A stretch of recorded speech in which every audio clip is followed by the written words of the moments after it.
GV Saindhavi அவங்களுடைய பிரிவு ரொம்பவே அவங்களுடைய ரசிகர்களை இன்னமுமே சோகத்துல தான் ஆழ்த்திருக்கு அப்படின்னு சொல்லலாம்.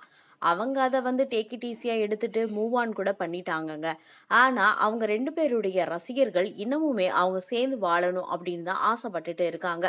அந்த வகையில ஜிவி மேலயும் சைந்தவி மேலயும் ரொம்பவே பிரியமான சில ரசிகர்கள் அவங்க பிரியறதுக்கு காரணம் இவங்க தான், இந்த நடிகை தான், அந்த நடிகை தான் அப்படின்னு நாளுக்கு நாள் ஒவ்வொருத்தவங்கள கை காட்டி அவங்கள ட்ரெண்ட் ஆக்கிட்டு வர்றாங்க.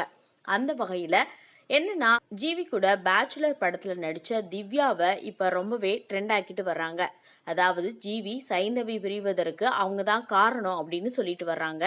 அத பத்தி திவ்யாவே ஒரு பதிவுல சொல்லியிருக்காங்க. அது என்னன்னா, ஜிவி சைந்தவி பிரிவதற்கு நான் தான் காரணம் என பெண்களை திட்டுறது ரொம்ப வேதனையா இருக்குங்க அப்படின்னு திவ்யா பாரதி சொல்லியிருக்காங்க.